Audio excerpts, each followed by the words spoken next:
இது என்ன அப்படின்னு சொல்லிக்கினா ஒன்றாவது கேள்விக்கு என்ன ஆன்சர், ரெண்டாவது கேள்விக்கு என்ன ஆன்சர், மூணாவது கேள்விக்கு என்ன ஆன்சர்னா நம்ம கொஸ்டின் பேப்பரில் டிக் அடிச்சுட்டு இங்கே அதை குறிக்க போகிறோம். ரைட்டா? அதை தான் இந்த கொஸ்டின் நம்பர் ரெஸ்பான்ஸ்ன்னு சொல்கிறோம். இப்போ மொதல் கேள்வி ஏதாவது கேட்டிருக்காங்கன்னு வச்சுக்கோங்களேன். நான் முன்னாடி அதில் சொன்ன மாதிரி தான் கொஸ்டின் நம்பர் ஒன்றாவது கேள்விக்கு 4 ஆப்ஷன் கொடுத்துருப்பாங்க. 4 ஆப்ஷனில் எந்த விடை சரியான விடையோ அந்த விடைக்கு நம்ம என்ன செய்யணும்னு சொல்லிக்கிட்டா ரவுண்டு பண்ணி சரிதான் ஆன்சர் அப்படின்னு சொன்னோன்னா அதை ரவுண்டு பண்ணி இப்படி ஷேட் பண்ணணும். உங்கள் எப்போதுமே ஒவ்வொரு கேள்வியும் இப்படி நம்ம வச்சுட்டு பண்ணுறோம் அப்படின்னு சொல்லிக்கிட்டா ஒன்றாவது கேள்வி பண்ணுறேன் அப்படின்னு சொன்னால் ஸ்கேல் இப்படி வச்சுக்கோங்க. இப்படி வச்சுட்டு ஒன்றாவது கேள்விக்கு இந்த கருப்பு லெட்டை எடுத்துக்கோங்க. கருப்பு லெட்டை வச்சுட்டு அது ஃபுல்லாக அப்படியே நேம் கேட்குறாங்க. நம்ம ஸ்கூல் நேம் என்னம்மா? என்னடா குட்டி? பி. அப்போது இனிஷியல் போட்டாங்க. சில பிளாக் லெட்டர் இது மாதிரி நல்லா எழுத்து தெரிகிற மாதிரி தனித்தனியாக எழுதணும். ஃபுல்லாக கேபிட்டல் லெட்டர்ஸ் தான் எழுதணும். புள்ளி வச்சு பின்னாடி இனிஷியலை போடுங்க. 1 5 0 7 0 1 1 0 1. ஓகேடா தங்கம், இப்போ நான் போட்டுட்டேன். இப்போ பாருங்கள், இப்போ ஃபஸ்ட்டு இதில் வந்துட்டு இதுக்கு கீழே இருக்கிற ரவுண்டில் ஷேட் பண்ணணும். அப்போது அதுக்கு கீழே இருக்க ஒன்றை ரவுண்டு பண்ணி அதுக்குள்ளார அந்த எழுத்து தெரியாத மாதிரி ஷேட் பண்ணிட்டேன். அவ்வளோதான். இப்போ ஒன்றை ஷேட் பண்ணிட்டோம். அடுத்தது 0 பண்ணணும். ஆமாம் தானே? அப்போது இங்கே இருக்க 0 லாஸ்ட்லேருந்து வாங்கம்மா, இப்படி அந்த சைட்லேருந்து பார்த்துக்கிட்டே வாங்க. அடுத்தது திருப்பி எதை பண்ணணும்? 0, அடுத்தது 5, அடுத்தது 1, அடுத்தது 3, அடுத்தது 3. வரிசையாக பண்ணிட்டோம்டா குட்டி. அழகாக இருக்குல்ல பார்க்குறதுக்கு? இப்படி தான் இருக்கணும். உங்கள் ஷீட்டும் பார்க்குறதுக்கு அப்படி நீட்டாக சூப்பராக இருக்கணும்.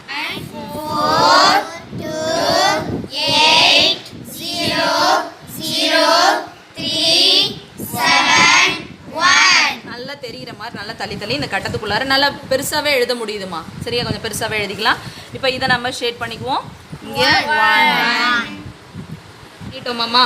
இப்போ 2 பாக்ஸ் முடிச்சிடும். அடுத்தது டேட் ஆஃப் 5 1 2 2 0 0 7.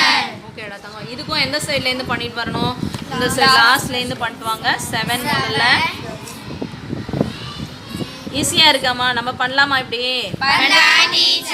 எல்லாருக்கிட்டையும் ஒவ்வொரு ஷீட் இருக்குல்ல, அதில் என்ன பண்ணலாம்? போய் செஞ்சிருவோமா?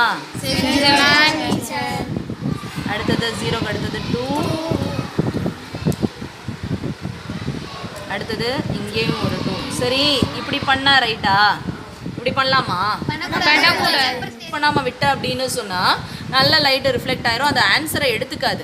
நீ ஆன்சர் பண்ணியிருக்கிறியா என்னன்னே அதுக்கு தெரியாது கம்ப்யூட்டருக்கு.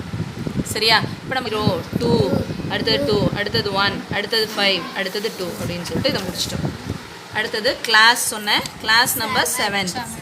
இங்கே 7 நல்லா ஷீட் பண்ணிடுங்க. அப்புறம் செக்ஷன் கிடையாதுன்னு சொல்லியிருக்கேன். ஸ்டூடெண்ட் ஐடி, அவங்க என்ன ஸ்டூடெண்ட் ஐடி கொடுக்குறாங்களோ, என்ன நம்பர் சொல்கிறாங்களோ அதை நம்ம குறிச்சிப்போம். இங்கே ஜெண்டர் சொன்னால் பாயா கேர்ளான்னு கேட்குறாங்க. இப்போ நம்ம குறிக்கிறவங்க கேர்ளாக இருந்ததுன்னா கேர்ளில் ரவுண்டு பண்ணி இதை வந்துட்டு ஷேட் பண்ணிடணும், கேர்ள். அடுத்தது சோஷியல் குரூப்பு ஜென்ரலாக பிசியா எம்பிசியா எஸ்சியா எஸ்டியான்னு கேட்குறாங்க. அது நம்ம என்ன கேஸ்ட்டோ அதை வந்துட்டு அதில் ரவுண்ட் பண்ணணும். அடுத்தது சிடபிள்யூஎஸ்என் அப்படின்னு சொன்னோன்னா சைல்டு வித் ஸ்பெஷல் நீட். யாராவது சொல்லும்போது அதை நான் வந்துட்டு நோன்னு சொல்லி போடுறேன். அடுத்தது மேனேஜ்மெண்ட் சொல்லி பார்த்தோன்னா நான் கவர்மெண்ட்டாக எய்டடான்னு சொல்லி பார்க்குறோம். அப்போ கவர்மெண்ட் ஸ்கூலு. ஸோ கவர்மெண்ட்டை ரவுண்ட் பண்ணி ஷேட் பண்ணுங்கள். அடுத்தது பார்த்திங்கன்னா மீடியம் கேட்குறாங்க. மீடியம் தமிழா இங்கிலீஷான்னு கேட்குறாங்க. ஸோ தமிழ், அதனால் தமிழில் ரவுண்ட் பண்ணி ஷேட் பண்ணுங்கள். அடுத்த ஏரியா கோடு ரூரலாக அர்பனான்னு கேட்குறாங்க. ரூரல்னா கிராமப்புறம். ஓகேடாமா, ரூரல்னா கிராமப்புறம். அதனால் ரூரலை ரவுண்ட் பண்ணிக்கோங்க. ஒன்று தான் ரவுண்ட் பண்ணணும், ரெண்டையுமே ரவுண்ட் பண்ணி வைக்கக்கூடாது. ஓகேவா? அதனால் ஞாபகம் வச்சுக்கோங்க. சில பேர் தப்பு இப்படி பண்ணி அரைகுறையாக ஷேட் பண்ணிட்டு இதையும் இப்படி கொஞ்சமாக இப்படி ஷேட் பண்ணி வச்சு அப்படின்னு சொன்னால் கம்ப்யூட்டர் ரெண்டையுமே ரிஜெக்ட் பண்ணிடும் போ அப்படின்னு சொல்லிட்டு விட்டுரும். அப்போ என்ன செய்யணும்னு சொல்லிங்கன்னா ஷேடிங்கில் வந்துட்டு கரெக்டாக அந்த நம்பர் தெரியாத மாதிரி ஷேட் பண்ணணும். நம்பர் தெரிகிற மாதிரி இப்படிலாம் ஷேட் பண்ணக்கூடாது, தப்பு. அதே மாதிரி டிக் அடிக்கக்கூடாது, இதுவும் தப்பு. சரியா? எப்படி பண்ணணும்? ஃபுல்லாக ஒரு ரவுண்டு இருக்குது அப்படின்னு சொல்லிங்கன்னா அதில் உள்ள நம்பர் தெரியாத மாதிரி ஃபுல்லாகவே ஷேட் பண்ணணும். இன்னும் அது ஃபுல்லாக அப்படி தான். சரியாம்மா? இதை முடிக்கிறோம். அடுத்தது டெஸ்ட் ஃபார்ம் வந்து உங்களுக்கு டெஸ்ட் ஃபார்ம் கொடுப்பாங்க. அந்த கொஷின் பேப்பரில் இப்போ பாருங்களேன், இதிலெல்லாம் பார்த்தீங்கன்னா ஒவ்வொன்றிலையும் ஒவ்வொரு நம்பர் இருக்கும். இந்த பாருங்கள், பதிவு என்ன, இந்த கொஷின் நம்பர், இதுதான் கொஷின் பேப்பர் நம்பர். இந்த மாதிரி உனக்கு ஒரு 3 டிஜிட் 3 இலக்க எண் நம்பர் கொடுப்பாங்க. அந்த எண்ணை தான் இதில் டெஸ்ட் ஃபார்மில் நம்ம போட போகிறோம். அடுத்தது கியூஆர் கொஸ்டின் நம்பர் ரெஸ்பான்சஸ் அப்படின்னு சொன்னேன்னா இது நான் சொன்ன மாதிரி தான். என்ன கொஸ்டின் கேட்குறாங்க, அந்த கொஸ்டினுக்கு ஏற்ற விடை எது அப்படின்னு சொல்லிட்டு ஒரு இது வந்துட்டு என்ஓஎம்எஸ் கொஸ்டின் பேப்பர்.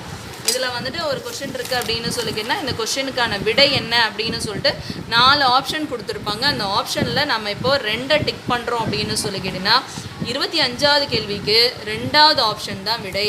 அப்போ நம்ம வரிசையாக போட்டுட்டு வரும்போது எங்கே 25வது கேள்வி வருதுன்னு பார்க்கணும். ஸ்கேலை வச்சுக்கோங்க. 25வது கேள்வி இங்கே இருக்குது. இப்போ 25வது கேள்விக்கு எது விடை? 2. அப்போ 2வது ஆப்ஷன் சொல்லிக்கினா இந்த 2வது ஆப்ஷனில் போய் நான் இப்படி ரவுண்டு பண்ணி அதை மட்டும் ஷேட் பண்ணும். வரிசையாக நான் கொஸ்டின் பார்த்துக்கிட்டே போட்டுக்கிட்டே வரணுமா. இப்போ மொதல் கேள்விக்கு சி ஆன்சர்னால் நான் சியை தான் ரவுண்டு பண்ணியிருக்கணும். இது சி ஃபுல்லாக ரவுண்டு பண்ணியிருக்கணும். ரவுண்டு பண்ணி ஷேட் பண்ணணும். அடுத்தது 2வது கேள்விக்கு ஏ ஆன்சர் அப்படின்னு சொன்னோன்னா ஏவை ரவுண்டு பண்ணி ஷேட் பண்ணு. அதே மாதிரி 3வது கேள்விக்கு டீனா பார்த்துக்கோங்க. டீனா எங்கே பண்ணும், வெறும் டியை மட்டும் அப்படியே ரவுண்டு பண்ணுங்கள். ரவுண்டு பண்ணி அதை மட்டும் ஷேட் பண்ணு. சரியாம்மா. அடுத்ததுக்கு பி ஆன்சர் அப்படின்னு சொல்லிங்கன்னா 4வது கேள்விக்கு பின்னா பி மட்டும்தான் ஆன்சராக இருக்கும். 2 ஆன்சர்லாம் குறிக்கக்கூடாது. பாருங்களேன், 1வது கேள்விக்கு ஒரு தான் நம்ம ஸ்கேலை வச்சுக்கோங்க. பக்கத்துலேயே எப்போதும் ஷேட் பண்ணும்போது ஸ்கேலை பக்கத்தில் வச்சுக்கோ. ஒன்று மட்டும்தான் ஷேட் பண்ணுறோமான்றதை கரெக்டாக பார்த்துக்கிட்டே வாங்க. இப்போ 40வது கேள்விக்கு பி ஆன்சர் வருதுன்னா இங்கே 40ன்னு கொஸ்டின் நம்பர் கொடுத்துருப்பாங்க. அந்த கொஸ்டினுக்கு இங்கே அதே 40வது கேள்வியை பார்க்கணும். அப்போ 40வது கேள்வி எங்கே இருக்குது, இந்த இடத்துல இருக்குது. 40வது கேள்விக்கு டி ஆன்சர்னு சொல்லி கேட்டிங்கன்னா அப்போ நான் டியை தான் ரவுண்டு பண்ணியிருக்கணும். இங்கேயும் நீ குறித்து வச்சுருக்கிறதோ இங்கேயும் சரியாக இருக்கணும். சரியா? ஓகேடா தங்க, ஈஸியாக தானே இருக்குது.